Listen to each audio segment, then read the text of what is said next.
মাত্ৰ 3টা পাত আপুনি 3 দিন ব্যৱহাৰ কৰক খালি পেটত চাওক যিমান পুৰণি যিমান ভয়ংকৰ ডায়াবেটিছৰ সমস্যা নহওক কিয় আপোনাৰ নিমিষতে নৰ্মেল কৰি দিব পৰা ক্ষমতা আছে এই ঔষধি পাত 3টাত ভিডিঅ'টি মনোযোগেৰে চাওক সম্পূৰ্ণকৈ চাওক গোটেই কথাখিনি জানিবলৈ যত্ন কৰক চাওক এই পাতৰ কিমান ঔষধি গুণ আছে নমস্কাৰ স্বাগতম জনাইছো আপোনালোকক অসমীয়া ইউটিউব চেনেলটিলৈ বন্ধু বান্ধৱীসকল আজি মই আপোনালোকলৈ আগবঢ়াইছো ডায়াবেটিছৰ এক ৰামবাণ ঔষধি যাক নেকি আপুনি খালি পেটত মাত্ৰ 3টা কেইদিনমান খালে ইয়াৰ প্ৰমাণ পাব আৰু বহুতে এই ঔষধৰ বিষয়ে জানে আৰু ব্যৱহাৰ কৰি সুফল পাইছে বহু কেজনে কমেন্টটো কৈছে এটা কথা আপোনালোকক নদি ক'ব পাৰো মোৰ যিজন দেউতা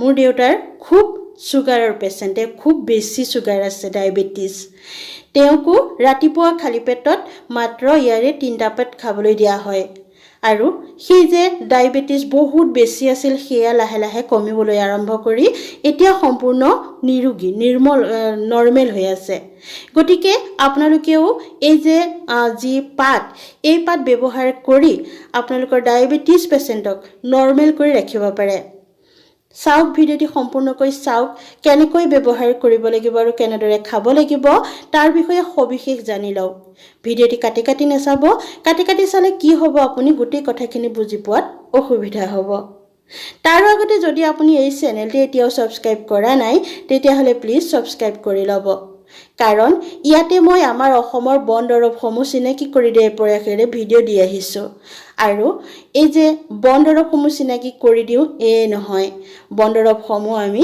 কেনেদৰে ব্যৱহাৰ কৰিব লাগিব কি বেমাৰত কোনটো বন দৰৱ দৰকাৰী আৰু কোনজোপা বন দৰৱৰ নাম কি আৰু বিভিন্ন ঠাইত ইয়াক কি নামেৰে জনাজাত কিমান পৰিমাণে খালে আমি কি অসুখ ভাল কৰিব পাৰো এই সবিশেষ দি ভিডিঅ' দি আহিছো মই এই চেনেলটিতে গতিকে চেনেলটি সাবস্ক্ৰাইব কৰি কাষত থকা বেল আইকনটো টিপি থব যাতে ভিডিঅ'খিনি দিয়াৰ লগে লগে আপুনি নটিফিকেশন পায় এতিয়া আপোনালোকে জানি লওক এই পাত 3টা বাৰু কি ইতিমধ্যে আপোনালোকে গম পাইছে গছজোপা মই দেখাই দিছো এইজোপা হৈছে নয়নতৰা আপুনি হাইব্ৰিড বিভিন্ন কালাৰৰ পাব যেটো আমাৰ লোকেল হেতু আমি দুটা কালাৰত পাও এটা হৈছে বগা শুদ্ধ বগা এই যে মই ভিডিঅ' দেখাই আছো হেতু আৰু এটা হৈছে পিংক কালাৰৰ গতিকে আপোনালোকক লাগিব এই বগা নয়নতৰা এই বগা নয়নতৰাই হৈছে আমাৰ ডায়াবেটিছৰ ৰামবাণ ঔষধ নিয়মিত যদি আপুনি এক পৰিমাণত এই ঔষধ ৰাতিপুৱা খালি পেটত খাই থাকে তেতিয়াহলে ডায়াবেটিছক আপুনি কন্ট্ৰোল কৰি ৰাখিব পাৰে ইয়াৰ কাৰণে আপোনাক লাগিব মাত্ৰ এই যে মই ভিডিঅ' দেখাই আছো 3টা পাত এই 3টা পাত আপুনি ৰাতিপুৱা খালি পেটতে চুবাই এগিলাস বা কুহুমীয়া গৰম পানীৰ সৈতে খাই দিব লাগে কেৱল ৰাতিপুৱা খালি পেটতে বাৰ্ছ নকৰাকৈ আপুনি খাব লাগিব আৰু এসপ্তাহমান আপুনি খালে ডায়াবেটিছ যিমান বেছি হৈ আছে আপুনি টেষ্ট কৰি চাবগেছন এসপ্তাহৰ পিছত আপুনি 3টা পাত খাই চাব আপোনাৰ ডায়াবেটিছ কমিবলৈ আৰম্ভ কৰিছে যদি আপুনি নিয়মিত ৰূপে খাই থাকে তেতিয়াহলে আপোনাৰ ডায়াবেটিছ নৰ্মেললৈ আহি যাব আপুনি মাজে সময়ে এই পাতটো খাই থাকোতে মাজে সময়ে ডেইলি খাব আৰু কিন্তু মাজে সময়ে আপুনি সুগাৰটো জুখি থাকিব কাৰণ সুগাৰ কমি গলেও আমাৰ শৰীৰৰ কাৰণে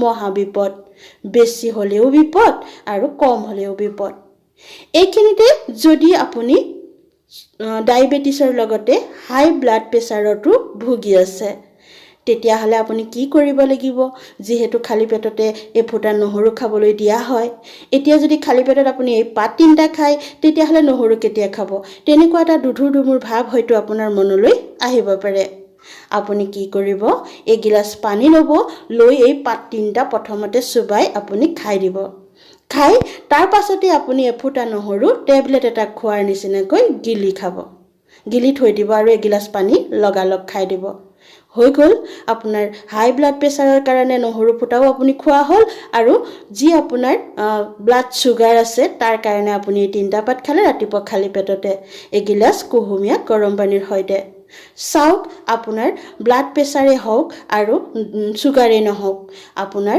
নৰ্মেল হৈ থাকিব। এয়া হ'ল ডায়েবেটিছ আৰু হাই প্ৰেছাৰৰ কাৰণে আপুনি ইয়াক এনেদৰে ব্যৱহাৰ কৰিব। কেৱল বগাটোহে ল'ব দেই, মই বাৰে বাৰে কৈছোঁ আপুনি বেলেগ কালাৰৰ নল'ব। যদি নাই আনি লওক, বগাটো আনি লওক। আৰু এইখিনিতে এই যে নয়নতৰা গছজোপা কেৱল ব্লাড প্ৰেছাৰ বা হাই প্ৰেছাৰ বা ব্লাড চুগাৰৰ কাৰণেই যে আপোনাৰ ঔষধি এনে নহয়, ই আপোনাৰ চুলি ক'লা কৰাটো সহায় কৰে। আচৰিত হৈছে হয়, এই যে নয়নতৰা এই পাতকেইটা আপোনাৰ পকা চুলি কেঁচা কৰাত সহায় কৰে। যদি আপোনাৰ চুলি পকা নাই, যদি আপুনি এতিয়া পৰা ব্যৱহাৰ কৰে, তেতিয়াহ'লে আপোনাৰ চুলি কম বয়সতে পকা যি সমস্যা তাৰ পৰা আপুনি হাত সাৰি থাকিব পাৰে। ইয়াৰ কাৰণে আপুনি চুলি পকা সমস্যাৰ কাৰণে ইয়াক কেনেদৰে ব্যৱহাৰ কৰিব? চুলি পকা সমস্যাৰ কাৰণে ইয়াৰে আপুনি কেইটামান পাত সৰহকৈ লৈ পিচি ধুনীয়াকৈ চেকনিৰ সহায়ত চেকি ইয়াৰ 2-3 চামুচ ৰস উলিয়াই ল'ব। লৈ এটা ধুনীয়াকৈ চাফা কাঁচৰ বাতিত ল'ব, চিচাৰৰ বাতি ল'ব দেই, বেলেগ বাতি নল'ব। যিকোনো বস্তু আপুনি চুলিত সানিবলৈ যদি মিক্স কৰে, আপুনি চিচাৰৰ বাতি ল'ব। প্লাষ্টিক বা ষ্টীল বা তেনেকুৱা বাতি নল'ব, ই আমাৰ চুলিৰ ক্ষতি কৰিব পাৰে। গতিকে চিচাৰৰ এটা বাতিত আপুনি সেই ৰস 3 চামুচ ল'লে আৰু লগতে ল'ব আপুনি তাতে যি তেল দৈনিক ব্যৱহাৰ কৰে সেই তেল তাতে 2 চামুচ দিব। 3 চামুচ চিয়াৰ ৰস, নয়নতৰা পাতৰ ৰস আৰু 2 চামুচ তেল। দৈনিক যি তেল ব্যৱহাৰ কৰে, সেয়া নাৰিকল তেলো হ'ব পাৰে, বাদামৰ তেলো হ'ব পাৰে, বিভিন্ন আপুনি চুলিৰ কাৰণে ব্যৱহাৰ কৰা এচেঞ্চিয়েল অইলো হ'ব পাৰে। সেই তেল 2 চামুচ দি সেইখিনি সুন্দৰকৈ আপুনি মিক্স কৰি ল'ব। লৈ আপোনাৰ চুলি ধুনীয়াকৈ আমি যে সেওঁতা ফালো সেন্দুৰ ল'বলৈ, ঠিক তেনেকৈ ধুনীয়াকৈ গুৰি উলিয়াই কপাহ এটুকুৰা তিয়াই আপোনাৰ গুৰিত সেই চুলিৰ তেলখিনি ধুনীয়াকৈ গুৰিত লগাব। গোটেই যাতে গুৰিখিনিত আপুনি লগাব পাৰে তাক ধ্যান দিব। ধুনীয়াকৈ গুৰিত লগাই অকণমান 5 মিনিটমান সময় আপুনি আপোনাৰ দহু আঙুলিৰ সহায়ত ধুনীয়াকৈ মাছাজ কৰিব। 5 মিনিটহে মাছাজ কৰিব লাগে, বেছি নালাগে। তাৰ পাছত আপুনি থাকিবলৈ দিয়ক। যদি আপুনি গোটেই ৰাতি থাকিবলৈ দিয়ে আৰু ভাল। কিছুমানে আকৌ তেল সানিব নোৱাৰে, গতিকে তেওঁলোকে কি কৰিব, ৰাতিপুৱাতে যিদিনা মূৰ ধুব সেইদিনা তেলখিনি লগাই কমচে কম 5 মিনিট মাছাজ কৰাৰ পিছত 3 ঘণ্টা সময় মূৰত লাগি থাকিবলৈ দিব। 3 ঘণ্টাৰ পাছত আপুনি যি শ্বেম্পু ব্যৱহাৰ কৰে সেই শ্বেম্পুৰে আপোনাৰ চুলিখিনি ধুই পেলাব। চাওক, এনেদৰে আমি যিমান বাৰে মূৰ, আমি কেতিয়াবা সপ্তাহত 3-4 বাৰ মূৰ ধুওঁ, 3-4 বাৰেই লগাওক। কি হ'ব, ৰাতিপুৱাই লগালে মূৰ ধুই পেলালে আপোনাৰ তাৰ কোনো তেলৰ গোন্ধ নাথাকে। গতিকে আপোনাৰ চুলিখিনি সুন্দৰটো হ'বয়ে, মজবুত হ'বয়ে। লাহে লাহে আপোনাৰ চুলি দীঘল হ'বলৈ ধৰিব। চুলিৰ গুৰিত যদি কিবা ইনফেকশ্যন হৈছে, এই পাতটো এণ্টিফংগল, এণ্টিবেক্টেৰিয়েল প্ৰপাৰ্টি আছে এই পাতকেইটাত। আপোনাৰ চুলিৰ গুৰিত যদি কিবা ইনফেকশ্যন আছে, সেইখিনি নাইকিয়া কৰি আপোনাৰ চুলিখিনি সুস্থ সবল কৰি তোলে আৰু গুৰিৰ পৰা মজবুত কৰি আপোনাৰ চুলিখিনি বাঢ়ি অহাত সহায় কৰে। লগতে আপোনাৰ চুলি সৰা যদি সমস্যা আছে, সেয়া লাহে লাহে নিৰাময় হ'বলৈ ধৰে। গতিকে আপুনি ইয়াখনক সেইখিনি হোৱাৰ লগতে আপোনাৰ যি অকালপক্কতা, বয়সৰ আগতে পকা চুলিৰ সমস্যা, সেয়াও নিৰাময় হ'ব। এই গুৰুত্বপূৰ্ণ ইনফৰমেশ্যনখিনি জানি বাৰু আপোনালোকৰ কেনেকুৱা লাগিল? মই আশা কৰিছোঁ ভাল লগাৰ লগতে আপোনালোক উপকৃত হওক। ভিডিঅ'টি যদি ভাল লাগিছে সঁচায়ে এটা লাইক নকৰাকৈ নাযাব। শ্বেয়াৰ কৰক যিমান পাৰে সিমান, আপোনাৰ বন্ধু-বান্ধৱী, পৰিয়ালবৰ্গ, হোৱাটছআপ, ফেচবুক য'তেই নহওক শ্বেয়াৰ কৰক যিমান পাৰে, যাতে যিসকল এই ৰোগত ভুগি আছে, এই সমস্যাত ভুগি আছে, তেওঁলোকে উপকৃত হওক, খুব সোনকালে নিৰোগী হৈ উঠক। পুনৰ লগ পাম আন এটা ভিডিঅ'ৰ যোগেদি। আজিলৈ আহোঁ, নমস্কাৰ।